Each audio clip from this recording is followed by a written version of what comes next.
प्रदेश और देश में अगर महिलाएं सुरक्षित नहीं है तो ऐसी सरकारों का आपके जीवन में क्या फायदा है? अन्याय होने पे न्याय ना मिले, आवाज उठाने आंदोलन करने पे गोलियों और लाठियों से स्वागत किया जाए, 700 किसान शहीद हो जाएं और देश के प्रधानमंत्री के मुंह से एक शब्द ना निकले, आप उनसे उम्मीद करते हो कि वो आपका भविष्य उज्जवल कर देंगे? आप उनसे उम्मीद करते हो कि वो आपकी लड़ाई लड़ लेंगे? आप उनसे उम्मीद करते हो कि वो आपको आगे बढ़ा देंगे? गरीबी हटाओ का नारा देते देते कांग्रेस के तमाम लोग धंधा सेठ हो गए और जो पूंजीपति कमजोर रह गए, अडानी अंबानी को उनकी चौकीदारी करने का फैसला देश के प्रधानमंत्री लिए बैठे हैं। अब वो आपके यहां आते हैं भगवान देवनारायण जी के मंदिर में तो लिफाफा 21 रुपए का लाते हैं और आपकी कीमती वोट लेके आपको ठेंगा दिखाते हैं। जो वादे आपसे करते हैं चुनाव से पहले उनको जमुला बताते हैं और आप बार बार उनसे ठगे जाते हैं। इसके लिए वो दोषी नहीं है मेरे लोगों, दोष हमारा है। हम भोले वाले हैं, हम उन पे भरोसा करते हैं, वो अपना काम करते हैं। मंदारी का काम है, वो डमरू बजाएगा, खेल दिखाएगा, बेवकूफ बनाएगा, आपकी जेब का पैसा निकाल के ले जाएगा और आप देते रहोगे। लोकतंत्र इसलिए आया था कि रानी के पेट से राजा पैदा नहीं होगा। लोकतंत्र इसलिए आया था कि गरीब का बेटा भी आगे बढ़ पाएगा। अभी हनुमान जी बेनीवाल कह रहे थे कि जुगाड़ करके हेलीकॉप्टर कराया है। इस देश में गरीबों को जब अपना छप्पर उठाना पड़ता है तो 10 लोगों की जरूरत पड़ती है। तमाम 10 लोग मिलकर उस छप्पर में हाथ लगाते हैं तब जाके वो छप्पर पड़ता है। और किसी गरीब की बेटी होती है तो 100 लोग सहयोग करते हैं जब इज्जत से गरीब की बेटी अपने घर जाती। लेकिन इन सबको पीछे हटाते हुए भी इस लोकतंत्र में गरीब भी ताकतवर बन सकता है। ये राजस्थान है, आप सब जानते हैं। क्या कभी राजस्थान के में हुए किसी अन्याय पे आपको मुझे न्योता भेजना पड़ा क्या? बताओ, राजस्थान में कभी भी आप पे कोई जुल्म जाती हुई है क्या आपने मुझे न्योता भेजा क्या? आपके नेता पहले आए या चंद्रशेखर आजाद पहले आए? बताओ।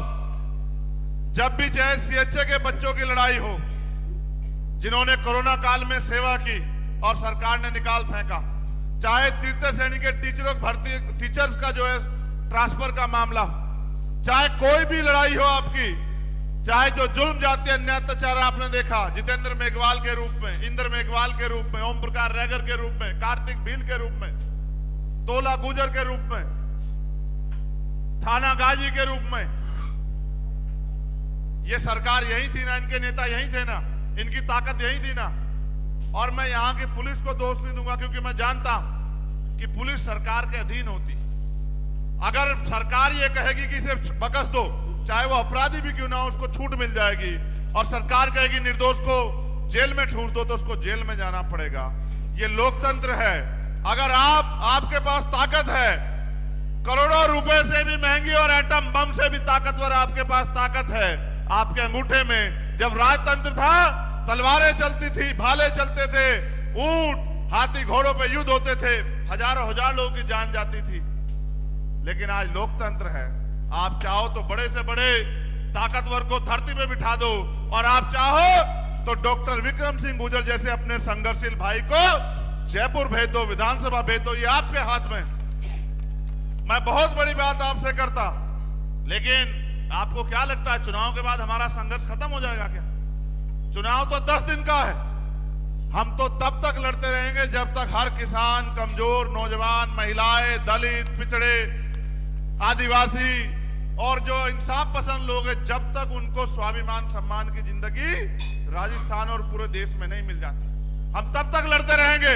अगर एमएसपी की गारंटी इन्होंने दी हो आपको तो इनके साथ खड़े हो जाओ। और अगर आपके लिए भारतीय जनता पार्टी को लात मार के, उनकी सुख सुविधा को लात मार के मेरे भाई हनुमान जी बेनीवाल अगर आपके लिए लड़े हों तो इस बार चूको मत। अपनी कीमती वोट को, हमारे नेता मान्यवर काशीराम साहब कहा करते थे कि वोट को बेचना नहीं होता है, वोट को फेंकना नहीं होता है, वोट को किसी जिम्मेदार आदमी को सौंपना होता है। ऐसे आदमी को जिसके हाथ आपके लिए हमेशा सुरक्षित रहे। बाबा साहब अम्बेडकर ने अपने 4-4 बच्चों को कुर्बानी देकर हमें वोट का अधिकार दिलाया।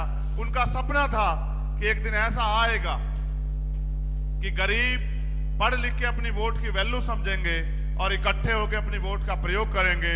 जो मुझ में विश्वास रखते हैं वो लोग, जो हनुमान जी में विश्वास रखते हैं वो लोग, जो विक्रम सिंह गुर्जर जी के समाज के और संघर्ष के लोग हैं वो लोग, अगर ये तीनों लोग मिल जाएंगे तो आप बताओ क्या कोई डॉक्टर विक्रम सिंह गुर्जर को हरा सकता है क्या? इनकी सिफारिश भी बहुत मजबूत मेरे पास आई कि आपको जाना है, मगर मैंने इनसे कहा था विक्रम भाई कि जिन लोगों ने मेरा संघर्ष देखा है, जिनके लिए मैंने 16 महीने जेल काटी, जिनके स्वाभिमान सम्मान से मैंने कभी समझौता नहीं किया और जिनकी लड़ाई लड़ने के कारण मेरे ऊपर गोली चली, मेरी जान लेने का प्रयास किया, वो मुझे इस बार निराश राजस्थान में नहीं करें।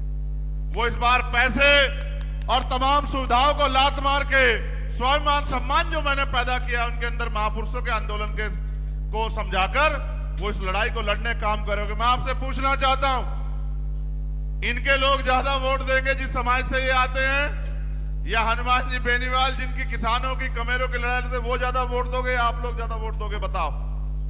ये भीम आर्मी आजाद समाज पार्टी के लोग पहले हाथ उठा के बताओ कौन ज्यादा वोट करेगा? पक्का? तो मैं ये कह दूं विक्रम भाई को कि तैयारी कर लें। एक वादा मैं विक्रम भाई से भी चाहता हूं कि इनका साथ मत छोड़ देना।